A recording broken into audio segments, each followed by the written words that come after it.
James Earl Carter Jr. was born in Plains, Georgia in 1924. The son of a spirited small-town nurse and a larger-than-life farmer who ran a country store and agricultural warehouse, Jimmy Carter learned the benefits of hard work. When he graduated from Plains High School, he went to a community college before joining the US Naval Academy.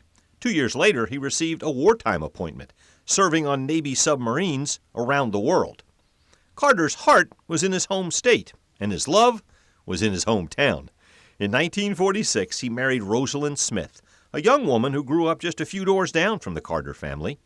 After serving in the Navy, Jimmy Carter went back to Georgia and entered the world of politics. First, a victory in the state Senate, then a U.S. congressional race. He lost his first campaign for governor, but not the second time around. Wife Rosalind and Mom Lillian tirelessly campaigned throughout the state, including right here in central Georgia. In 1970, Jimmy Carter was elected governor of Georgia, and the next 4 years gave him a reputation as a new kind of Southern politician.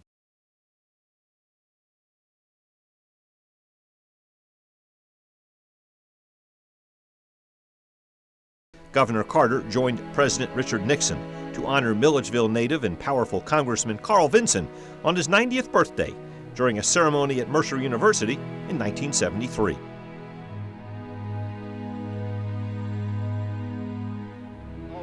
He was driven to make his own run for the presidency in 1976. My name is Jimmy Carter, and I'm running for president. One of the forces behind his campaign and fundraising, Capricorn Records' Phil Walden. He raised more than $1 million for the campaign, with events like this fundraiser at Macon's Lakeside Park.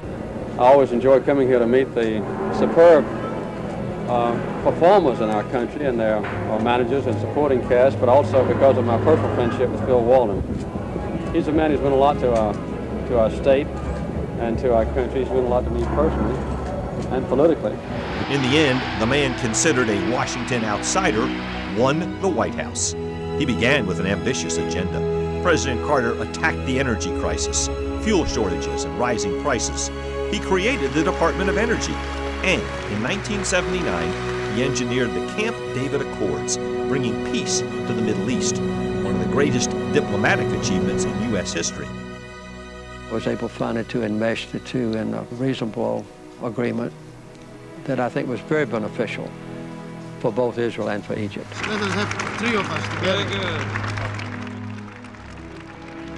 good. Later that year, though, the most profound crisis of the Carter presidency, when Iranian militants stormed the U.S. Embassy in Tehran, taking 52 Americans hostage. We're using every available channel to protect the safety of the hostages and to secure their release. The ordeal lasted 444 days, ending hours after newly elected President Ronald Reagan took the oath of office. Word was just getting out of the hostages' release as Mr. Carter landed at Robins Air Force Base to return to Plains for the first time as former president. Mr. President, what about the hostages? What about the hostages? What time were they released? I couldn't be happier. Well, what time were they released, sir? We're not supposed to say that yet. Carter frequently landed at Robins on trips to and from Washington. In the final days of his presidency, he and Rosalind would walk over and greet the crowds. Even in the days after losing the election, Carter had visions of continuing to make a difference. Family friend and Warner Robins legislator Ed Barker predicted the path that guided the former president for the rest of his life. I think he'll continue in an effort to bring about peace and to help his fellow man. He's always done that.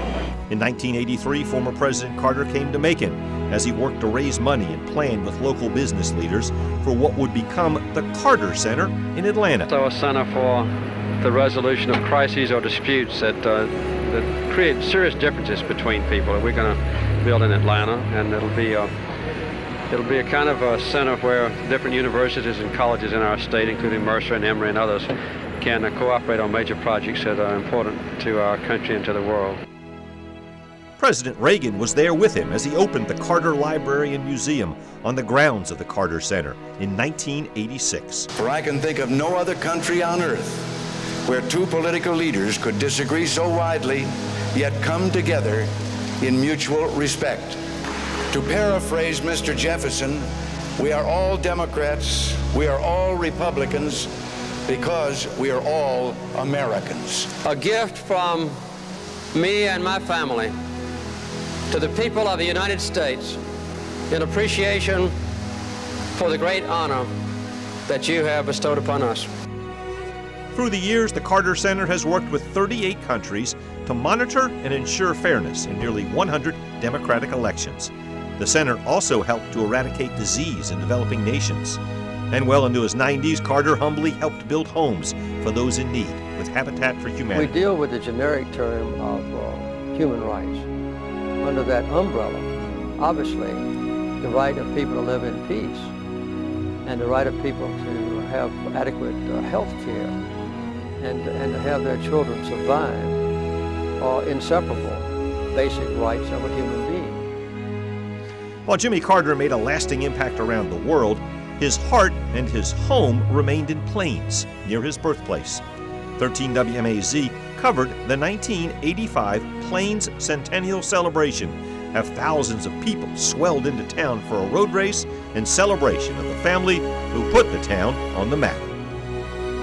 A man that stayed true to his hometown and his home state. President Jimmy Carter, a global icon, a champion for justice, a dedicated public servant.